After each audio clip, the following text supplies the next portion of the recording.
Malheureusement, j'ai fait un premier enregistrement qui s'est arrêté tout seul. Que le nom du Seigneur soit béni. Je vais d'abord dire merci. Je vais d'abord saluer le Seigneur. Je vais d'abord rendre grâce à Dieu pour nos compatriotes français qui ont leur fête nationale aujourd'hui. Je souhaite bonne fête nationale à tous les Français, les Africains qui sont en France. Que le Seigneur vous bénisse. Et je rends grâce à Dieu. Je dis merci au Seigneur et à tous les bien-aimés qui m'ont souhaité un joyeux anniversaire hier. Dieu m'a fait grâce d'entrer dans ma 33e année. Je prie que de la même manière que le chiffre 33 était un chiffre de bénédiction pour le Seigneur Jésus, puisque c'est à cet âge-là qu'il est mort et ressuscité pour nos péchés et qu'il a fait véritablement son œuvre. Je prie que le Seigneur m'accorde la grâce que je fasse véritablement ce à quoi il m'a appelé. Donc, je veux encore dire merci au Seigneur et aussi à tous les frères pour leurs messages sur Facebook, sur WhatsApp. Que le Seigneur vous bénisse abondamment. Comme vous le savez, nous sommes donc en train de poursuivre notre étude sur les armes du spirituel. Et l'enseignement d'aujourd'hui, nous allons un peu le démontrer de manière pratique parce qu'il est important que nous puissions savoir ce que c'est véritablement. C'est important que nous puissions savoir ce que c'est véritablement, comme je le disais tantôt, n'est-ce pas, les armes que nous avons besoin pour lutter en tant qu'enfants de Dieu. Bien-aimés dans le Seigneur, je crois que depuis le premier jour de cet enseignement, beaucoup de personnes sont bénies par rapport à ce qui est dit, et je rends aussi grâce à Dieu même pour les détracteurs, pour ceux qui veulent contredire la parole de Dieu. Je les encourage, je les exhorte comme des frères à tout simplement examiner dans les Écritures comme un Beréen si ce que je dis est vrai ou bien c'est faux. Alors, avant de commencer, nous allons prier. Seigneur, je te dis merci encore pour cet après-midi. Merci pour ta parole. Merci pour ton Esprit Saint qui nous accompagne. Merci pour les âmes du chrétien. Fais-nous grâce de comprendre davantage l'importance, Seigneur, de revêtir, Seigneur, tes armes. Merci, Père éternel, mon Dieu, mon roi, parce que tu enlèves les écailles des yeux d'un frère, sur un frère, sur une soeur, Seigneur, au travers de ces enseignements, qui sera béni et qui sera efficace dans le combat spirituel. Reçois la gloire dans le nom puissant de Jésus-Christ. Amen. Alors, bien-aimés dans le Seigneur, allons rapidement dans Éphésiens chapitre 6. Nous sommes au verset, je crois, 17. Éphésiens chapitre 6, je crois que nous sommes déjà au verset 17. Voilà, prenez aussi le casque du salut. Nous allons parler cet après-midi du casque du salut. Et l'enseignement aujourd'hui va se terminer par une démonstration. C'est important pour que beaucoup de personnes puissent savoir c'est quoi le salut. Mais avant d'entrer pleinement dans notre sujet, nous allons lire Lamentation de Jérémie, chapitre 3, à partir du verset 34. Lamentation de Jérémie, chapitre 3, à partir du verset 34, il est dit ceci. Quand on foule au pied tous les captifs du pays, quand on viole la justice humaine à la face du Très-Haut, verset 36, quand on fait tort à autrui dans sa cause, le Seigneur ne le voit-il pas? Qui dira qu'une chose arrive sans que le Seigneur l'ait ordonné? N'est-ce pas de la volonté du Très-Haut que viennent les maux et les biens? Pourquoi l'homme vivant se plaindrait-il? Que chacun se plaigne de ses propres péchés. Amen. Nous avons lu Lamentation de Jérémie 3 à partir du verset 35. Et là-bas, il est bien expliqué que quand les hommes font de l'injustice, quand les gouvernements s'enrichissent au détriment des populations, la Bible déclare que Dieu voit cela. Quand des terroristes entrent dans des villages, ils massacrent, ils découpent la tête des bébés, Dieu dit qu'il voit toutes ces choses-là. Et il dit même que c'est lui qui permet que ces choses-là puissent arriver. Alors pourquoi donc se plaindre? Voilà donc la question que Dieu se pose. Que chacun se plaigne de ses propres péchés. Comme je l'ai toujours dit, quand on parle des âmes spirituelles, il faut comprendre d'abord ces âmes dans le contexte réel. On parle du casque du salut. Le casque a pour responsabilité de protéger la tête du soldat. Parce que la tête est l'élément le plus important du corps. L'apôtre Paul peut déclarer que Christ est la tête de l'église. Donc sur notre corps humain, la tête est l'élément le plus important. S'il est touché, tout le corps sera invalide. Par contre, ton bras peut être touché, mais tout le corps n'est pas invalide. Ton pied peut être touché, mais tout le corps n'est pas invalide. Mais quand la tête est touchée, ça veut dire qu'automatiquement, tout ton corps devient invalide. Donc la tête est l'élément le plus à protéger sur le corps de l'homme. Et c'est pour ça donc que les ingénieurs en guerre, les ingénieurs en guerre, voilà, dans le domaine de guerre, ont compris qu'il faudrait que le soldat, que la tête du soldat soit protégée. Pour ceux aussi qui lisent la Bible, ils peuvent voir cela dans le combat de David et Goliath. Goliath avait un casque qui pesait des kilos sur sa tête. Donc la tête protège et des pierres et même des flèches qui peuvent venir de loin. Ça protège donc la tête du soldat et ça fait en sorte que le soldat peut vivre longtemps et est encore mieux efficace dans le combat. Alors l'apôtre Paul symbolise donc le casque avec le salut. On a lu récemment dans Lamentation de Jérémie 3 que le problème que Dieu a envers l'homme, ce n'est que le problème du péché. Mon frère, ma soeur, le souci, le problème qu'il y a parmi les hommes, c'est parce que nous les hommes, nous venons à Dieu pour tout, sauf pour résoudre le problème du péché. Il n'y a pas deux choses qui font en sorte qu'ils ont poussé Dieu à nous donner son Fils unique, de venir mourir à la croix. C'était le péché, c'était le salut de notre âme. Tu ne peux pas prétendre que tu peux pas vouloir parler du salut sans toutefois parler bien sûr de l'œuvre du salut. Et il n'y a qu'une seule œuvre du salut, du péché. Cette œuvre du salut là a été accomplie uniquement au travers de Jésus-Christ de Nazareth. Je résume encore clairement. Le salut que la parole de Dieu nous déclare, selon Tite chapitre 2, le verset 11 à 12, le salut que le Seigneur nous donne, c'est uniquement et exclusivement pour résoudre le problème du péché. La Bible déclare ceci: à quoi ça sert à un homme de gagner le monde entier s'il perd son âme? Ça veut dire que Dieu ne veut pas premièrement que tu sois riche sur la terre. Dieu veut premièrement que ton nom soit inscrit dans le livre de vie. C'est la raison pour laquelle il y a des personnes qui font des dîmes, qui payent les dîmes, qui font les offrandes, qui soutiennent les églises, mais à la fin ne seront pas sauvés parce qu'ils n'ont jamais cherché à résoudre le problème du péché. Quand on parle du problème du péché, il faut aller à l'origine. C'est l'origine de Adam et Ève. Quand Dieu les a créés, ils ont eu des instructions claires pour pouvoir vivre éternellement dans le jardin. Mais ils ont préféré désobéir en tombant dans le péché. Donc c'est à cause de leur péché que le malheur est entré dans toute l'humanité. Ne vous étonnez pas qu'aujourd'hui, vous voyez des jeunes filles qui couchent avec des vieillards, vous voyez des jeunes qui sont dans l'homosexualité, vous voyez des bestialités, des choses abominables. Tout ceci, c'est la conséquence du péché que nous véhiculons. Donc, ce n'est pas le fait que nous péchons qui est problème, mais c'est le fait d'être des pécheurs, d'être des péchétiers. Est-ce qu'on se comprend? Donc, le problème que Dieu a avec toi, mon frère, ma soeur, c'est pas que tu ne viens pas à l'église. C'est pas que tu ne donnes pas la dîme au pasteur. Ce n'est pas ça le problème. Le seul problème que Dieu a avec toi, c'est le péché. Et c'est à cause du péché que tu es devenu esclave de Satan. Tu es devenu esclave de ses manipulations et de tout. Il faut que ça soit clair. Donc Dieu n'a qu'une seule chose en tête, c'est que toi qui m'écoutes là et qui n'a pas encore résolu le problème du péché, c'est que ce problème-là soit résolu. Parce que c'est la tête. On a bien dit le casque du salut. C'est sur la tête qu'il y a le casque du salut. Ce n'est pas sur les reins, ce n'est pas la cuirasse, c'est sur la tête. Parce que c'est un signe visible que quand Dieu te voit, il voit que non, effectivement, cette personne-ci m'appartient. Et c'est ce que l'apôtre Paul nous demande de porter, le casque du salut, pour nous protéger de toute forme d'attaque de l'ennemi. Alors quand on parle donc du salut, bien sûr, on parle de la personne de Jésus. Qu'est-ce que Jésus-Christ est vraiment venu faire? La parole de Dieu déclare dans Jean chapitre 3, le verset 16. Car Dieu a tant aimé le monde qu'il a donné son Fils unique, afin que quiconque croit en lui ne périsse point, mais qu'il ait la vie éternelle. Ça veut dire que le salut n'est que donné par la personne de Jésus-Christ de Nazareth. Moïse n'a pas donné le salut du ciel aux Israélites, il les a délivrés de l'oppression humaine et non du péché. Tous les juges, tous les juges pendant leurs 450 ans n'ont pas délivré Israël du péché, mais des hommes. Or, Jésus-Christ n'est pas venu délivrer Israël de la puissance romaine, même comme c'est ce qu'ils croyaient, mais il est venu plutôt les délivrer du pouvoir du péché. Il est venu briser la force de Satan. Donc, ce qui donne la force de Satan dans ta vie, dans la mienne, c'est parce qu'effectivement, le salut en Jésus n'est pas visible. Or, il est important que ce salut-là soit visible, car c'est ça qui est le casque du salut.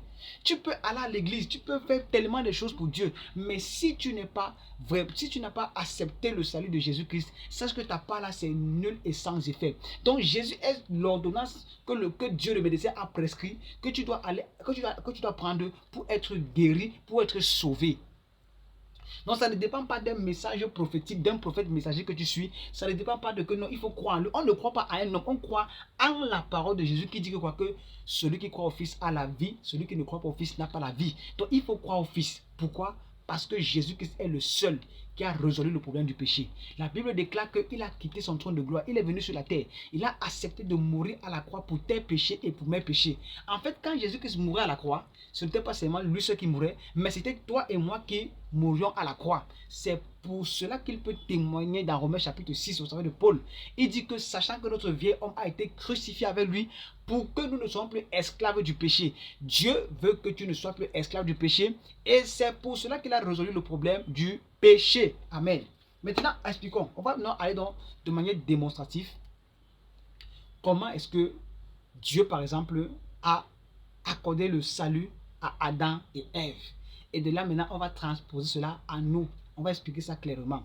C'est pour cela que si vous permettez, je vais... Voilà. Voilà par exemple... Voici par exemple 2 bouteilles que vous voyez là. Ces bouteilles symbolisent Adam et Ève. Voilà. Voici Adam et Ève, n'est-ce pas? La Bible dit ceci. Quand Dieu a créé Adam et Ève, il leur a dit, allez, multipliez et remplissez la terre. Dieu n'a jamais dit, allez, multipliez-vous. Ça, c'est anti-biblique. Regardez toutes les versions, ce n'est jamais écrit comme ça. Donc, Jésus-Christ, voilà, Dieu, quand il crée donc Adam et Ève, voilà, comme vous voyez ces 2 bouteilles ici-là, qui symbolisent Adam et Ève, il les a créés de manière parfaite et il leur a dit, il leur a mis dans un jardin et il leur a dit que vous ne mangez, vous pouvez manger de tous les arbres sauf l'arbre de la connaissance du bien et du mal. Alors, Adam et Ève vont désobéir à Dieu, ils vont donc manger, ils vont donc consommer donc le fruit de l'arbre de la connaissance du bien et du mal. Et c'est comme ça qu'ils vont tomber dans le péché. Ceci symbolise le péché. Ce que j'ai mis là-haut, et là, ça symbolise le péché. La Bible déclare ceci, que le salaire du péché, c'est la mort. Ça veut dire que Adam et Ève méritent de mourir parce qu'ils ont commis un péché. Mais Dieu a un dilemme. Si Dieu les tue, ça veut dire que Dieu va passer pour menteur. Pourquoi? Parce qu'il a dit dans sa parole qu'il n'est pas un homme pour mentir, ni un fils de l'homme pour se repentir. Car tout ce qu'il dit, il accomplit cela. C'est ce qu'il dit dans sa parole. Alors, mais maintenant, il ne peut pas aussi les laisser partir comme ça parce qu'il est aussi un Dieu de justice. Donc, Dieu est dans un dilemme. Il y a 2 choses qu'il doit résoudre. Il y a le Dieu d'amour qui garde la promesse de la bénédiction, de la multiplication, et le Dieu de justice. Alors, qu'est-ce que Dieu fait? Dieu crée donc la loi du rachat. Qu'est-ce qu'il fait? Il prend... Parce que, pourquoi je le dis? Dans Genèse chapitre 3, le verset, je crois c'est 22, il a dit que Dieu va les habiller d'habits de peau. D'où venait donc cet habit de peau? Voilà, excusez-moi, j'ai un peu trop sauté. Je voulais expliquer que, disons cela dans Genèse chapitre 3, le verset 22. On dit, dans Genèse 3, 22, disons rapidement. Dans Genèse chapitre 3, excusez-moi, j'ai un peu sauté. J'avais tout dit cela dans la vidéo précédente. Donc, les éléments sont un peu mélangés dans ma tête. Dans Genèse 3, le verset 22, il a dit ceci. Dans Genèse 3, 22, il a dit ceci. L'Éternel Dieu dit, voilà, verset 21. L'Éternel Dieu fit à Adam et à sa femme les habits de peau et il les en revêtit. Beaucoup de personnes lisent ce texte, mais ils ne se posent jamais la question de savoir pourquoi donc Dieu a fait les habits de peau à Adam et Ève. Oh, Dieu est puissant pour faire le textile ou bien les habits en coton. Pourquoi la peau? Et quand on parle de peau, bien sûr, ça parle de la peau d'un animal. Et c'est donc pour cela donc que j'expliquais que c'est à cause du fait qu'ils aient péché. Donc, comme donc ils ont péché, que Dieu veut les conserver la vie et garder aussi la parole de la justice. Qu'est-ce que Dieu fait? Dieu crée dans la loi du rachat. Il prend donc un animal. Cette télécommande symbolise l'animal. Il prend donc le péché d'Adam et Ève et il pose cela sur cet animal. Vous voyez un peu, comme vous voyez là. Quand il pose donc cela sur cet animal, qu'est-ce que dit la Bible? La parole de Dieu déclare que quoi? Que le salaire du péché, c'est la mort. Comme le salaire du péché, c'est la mort, Dieu tue donc l'animal. Puisque le péché est sur l'animal. C'est comme si c'est l'animal qui a péché. Dieu tue donc cet animal, le sang coule. Et comme la parole de Dieu déclare que sans effusion du sang, il n'y a pas pardon du péché, il pardonne Adam et Ève. Mais il faut une preuve vivante sur les deux qu'il leur a pardonné, qu'il a pardonné Adam et Ève. C'est pour cela qu'il prend dans la peau de cet animal et il habille donc Adam et Ève. Comme ça, à chaque fois que Dieu verra Adam et Ève avec la peau là, il va savoir que leur péché est pardonné. Amen. Vous comprenez un peu? Donc, c'est l'habit de peau. C'est l'habit de peau, voilà. C'est l'habit de peau qu'ils ont revêtu qui a été le signe du pardon du péché. Et c'est la même chose que Dieu fait avec nous. Qu'est-ce qui se passe? Nous sommes tous nés pécheurs. Dieu a donc envoyé son fils Jésus-Christ de Nazareth, ce qu'aucun homme n'a fait sur la terre. De la même manière que l'animal que Dieu a sacrifié était pur, il fallait aussi un homme qui naisse pur. Et même les ânes ne sont pas purs à ses yeux. C'est pour cela donc qu'il a envoyé Jésus-Christ, qu'il entre dans le corps d'une femme, non pas un rapport sexuel, pour conserver sa pureté, pour qu'il soit toujours saint. Parce que tous ceux qui naissent d'une femme sont impurs, selon Job chapitre 15, je crois que c'est le verset 3. Tous ceux qui sont nés d'une femme sont impurs, et même Job chapitre 25, le verset 8 dit ça clairement là à l'intérieur. Donc pour que Dieu puisse venir sauver les hommes, il ne pouvait pas aussi non plus tomber du ciel. Parce que s'il tombait du ciel, les gens n'allaient pas facilement l'accepter. Parce que imaginez-vous une personne qu'on ne connaît pas, sa maman. Au moins sa maman, ça va prêter attention, ça va faire apporter confusion. Or, Dieu, voulant respecter les normes des hommes, les principes de naître par une femme, il a donc décidé de naître par une vierge pour conserver sa pureté afin qu'il n'y ait pas un mélange de sang. Et il est né sous l'action du Saint-Esprit pour que l'enfant soit saint. C'est ce que l'ange a dit, c'est ce que Gabriel dit à Marie. C'est pour cela que l'enfant qui sera dans ton sein sera saint. Pourquoi? Parce qu'il est né sous la vertu du Saint-Esprit. Donc Jésus-Christ est le seul qui est passé par ce processus-là. Pourquoi? Afin de porter les péchés du monde entier sur lui. Pour que l'homme soit sauvé de la condamnation éternelle à cause du fait qu'il soit né pécheur, selon Psaume 58, le verset 4. Les méchants sont pervertis dès le sein maternel et les menteurs s'égarent au sortir du ventre de leur mère. Bien-aimé, voilà le pourquoi tu dois chercher Jésus. Pour que tu comprennes que Jésus-Christ a résolu ton problème du péché, comme il a fait avec Adam et Ève. Donc maintenant, l'animal a été sacrifié, il y a eu justice et les deux ont conservé la vie et il y a une multiplication. Et toi et moi, nous sommes la preuve que Dieu a accompli ces deux paroles, la parole de la multiplication et la parole de conserver la vie. Mais maintenant, c'est pour cela que c'était très important pour que le problème du péché soit résolu. Parce que je précise très bien que leur problème a été résolu juste pour qu'ils puissent avoir la vie. Mais ce n'était pas la résolution définitive du problème du péché. La preuve, Caïn va assassiner Abel sans voir de film d'horreur. Donc, pourquoi? Parce que le meurtre était dans son cœur.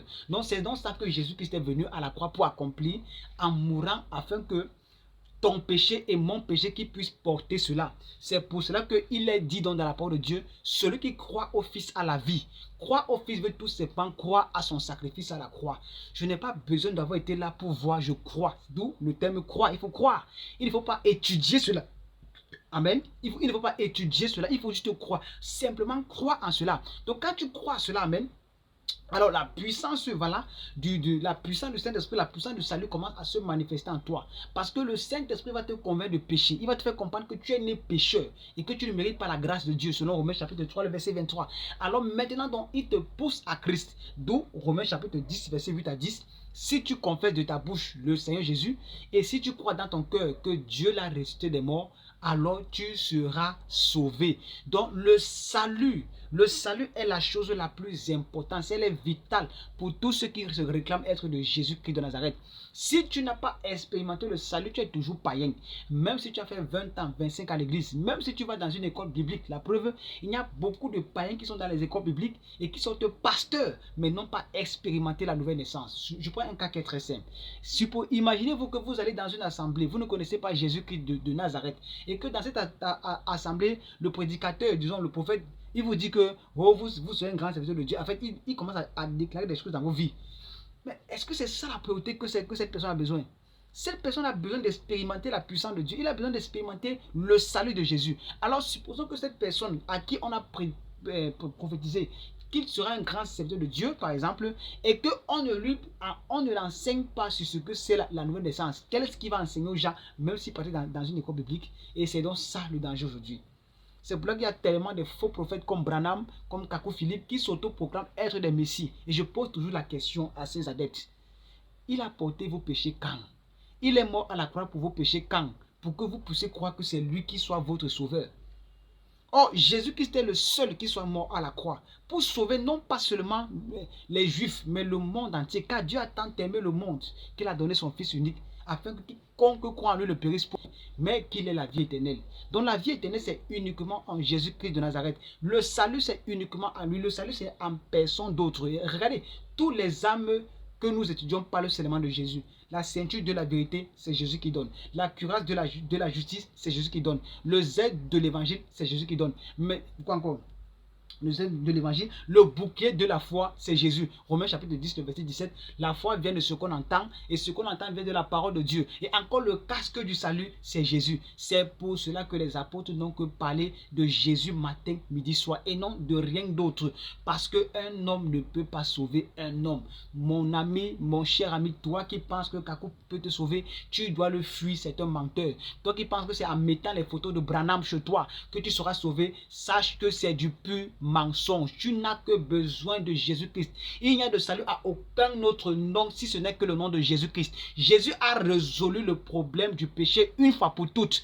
Tout ce qu'il a besoin, c'est que tu cours à lui. C'est que tu crois en lui. La Bible déclare que celui qui croit en lui ne sera point confus. Frère, quand tu mets ta foi sur ces hommes, Branham, Kakou, n'importe qui, à un moment, tu vas être confus parce que tu vas comprendre qu'ils sont limités. C'est la raison pour laquelle tu dois croire à celui qui est illimité, à savoir qui? Jésus-Christ de Nazareth. C'est le seul qui a pu résoudre le problème du péché. C'est lui qui a dit qu'il quitte son trône de gloire pour venir faire la volonté du Père, selon Hébreux chapitre 10. Il a accompli cela jusqu'à la croix. Il a été obéissant jusqu'à la croix, jusqu'à la mort à la croix. Oui, parce qu'il n'a point regardé son égalité avec Dieu comme une proie à arracher, mais il s'est dépouillé en prenant une forme de serviteur. C'est la raison pour laquelle, mon frère, ma soeur, arrête de chercher Dieu pour le miracle. Arrête de chercher Dieu pour les choses terrestres, mais cherche-le pour le salut de ton âme. C'est ça le casque qui va te protéger. Quand un chrétien a pour seul objectif le ciel, a pour seul objectif le royaume de Dieu, bien aimé, il est instoppable.